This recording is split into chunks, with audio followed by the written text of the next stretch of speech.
This is a great jump I did over Skydive Crosskeys. It was during one of my canopy flight course coaching weekends, and I've got a radio on me and on my partner who's going to leave after me. I did a short delay so I could get open higher. My wing loading is a little bit heavier than his. I'm on a 170 Samurai, and so he deliberately took a little bit longer delay so that he can be below me, and as a result now I can get through my housekeeping and get down to him really easy. So if you're heavier loaded than your partner, going down is quick, up is slow. Right? Like Al Kruger taught us, skydiving down is faster. So I'm going to park next to him and make some little communications. For whatever reason on this jump, I did not have the ability to talk to him, so buying a new radio. It happens all the time. So that's why it's important to have a backup. So right now I'm giving him a signal to just tap his radio. If I put my hand on my head, on my helmet, that's my communication signal that we don't have verbal communications, but we still can. So if you can't talk to your partner, if you don't have radios, have a very clear established hand signal system. Right, so I made it really clear. It was like he wasn't seeing my signal, so I went to switchblade, put both toggles in one hand, and really pointed obviously. And that's kind of an overt procedure. It might be too much. So now I'm just signaling to him to reset his radio. On the Cena, there's a jog dial that you just click, and usually that'll reset it. Well, on this jump, he never figured it out. You can see the other two-way over there, right? So if you're doing lots of canopy two-ways, you do have to look out for each other. So right now, we made a bit of a turn. I signaled it, and we're going to have to keep turning to stay near the airport. We're going to have to keep turning to avoid our other groups. There's actually two other groups doing this stuff right now.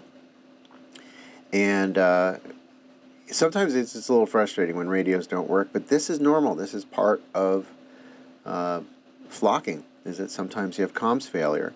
So you make a really clear signal by touching your hands on your helmet. You stay close to them, and after a little while, you'll be like, you know what, this isn't necessary. Let's just play together. So right now, I'm just kind of doing a few different maneuvers like rear risering here. I'm going to have him do the same thing. He just mirrors me because we made a plan for what to do in the event that we can't actually hear each other. So I signal another turn. Notice as we did that turn, we switched sides.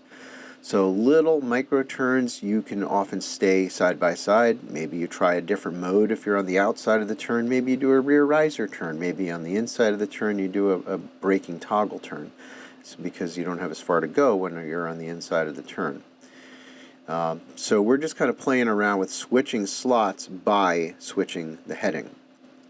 If you do a 90-degree turn or more, there's usually a heading switch, unless you deliberately offset fore and aft, right? So one in front of the other one. Then sometimes you don't have to switch slots.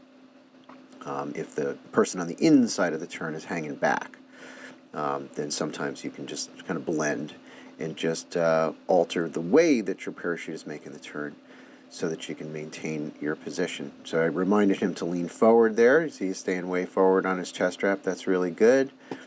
And we break off. So what's the value, right? To fly near another canopy, it helps you to, first of all, get a sense of what your parachute's actually doing when you give various inputs with a relative reference. Just like at the wind tunnel, you got the wall of the tunnel to tell you if you're backsliding or going, sideways or whatever. Same thing. And so the other thing is, of course, when we fly a pattern, we're with other people often. And if we're freaking out about it, if it bothers us, then I think we have to consider that we need to just spend more time up high flying with other parachutes to get used to it, right? To calm down and communicate and line everything up in a cooperative manner.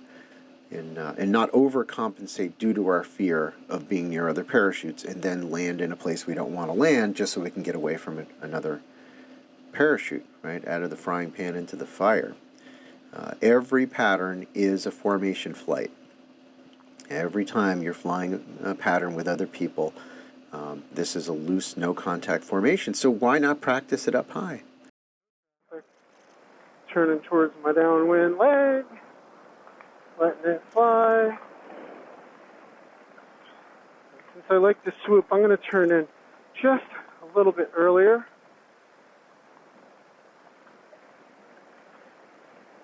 And nobody's around, so I'm going to lead off just a little bit of altitude, ride a little bit of brakes.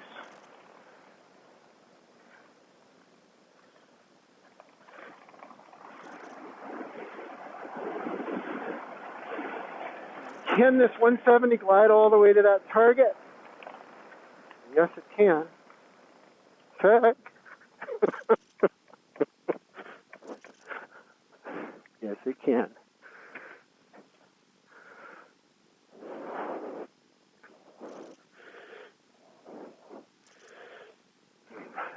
Come on, you got this one, dude. I believe in you. I believe in you. Push, push, push, push, push, push, push. Yes. Yes. As long as you're having fun, well, do everything. So what do you choose? Love or fear?